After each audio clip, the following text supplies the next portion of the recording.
Wellington. Plusieurs médias néo-zélandais ont accusé mardi la délégation française d'exploiter les enfants de la star Joanna Lomu, décédée en 2015, pour faire la promotion de la candidature de la France à l'organisation de la Coupe du monde de rugby 2023. Lors de la présentation française lundi à Londres, devant World Rugby, les fils de Joanna Lomu, Direille 7 ans et Breley 8 ans, ont affiché leur soutien à la France. La Fédération française de rugby les avait fait venir, avec leur mère Nadine, depuis la Nouvelle-Zélande. Direille est née à Marseille à l'époque, où Joanna est venue jouer 3 matchs pour Marseille en 2010, a expliqué l'ancien troisième ligne du 15 de France Sébastien Chabal.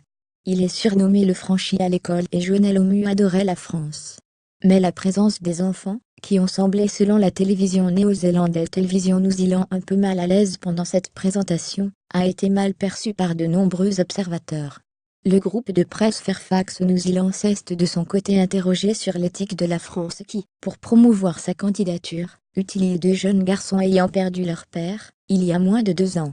Cela pourrait être différent s'il était adolescent, mais Breley avait 6 ans et Direille 5 ans, quand leur père est décédé, a écrit le journaliste Tony Smith. Selon lui, leur implication dans la candidature française fait courir le risque d'être accusé d'un mot commun à l'anglais et au français, l'exploitation. Même ressenti pour le présentateur radio Martin Develin, ces enfants ne comprennent pas ce qu'ils font là. Quand vous utilisez des enfants de 7 et 8 ans, c'est de l'exploitation, a-t-il lancé sur la radio Sport NZ. La participation des enfants de Lomu, décédés à l'âge de 40 ans d'un arrêt cardiaque après avoir souffert de graves problèmes rénaux pendant plusieurs années, a également déplu à plusieurs commentateurs en Irlande, également candidate pour l'organisation du tournoi. Pour le site internet Ball.premier, la séquence était émotionnellement douteuse, tandis que Jacques O'Toole de l'Irish Independent a estimé qu'elle pouvait être jugée dérangeante.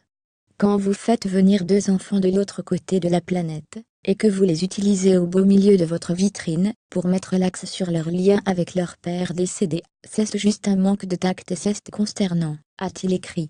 Ailleurs, sur le web, contenu proposé par Taboola.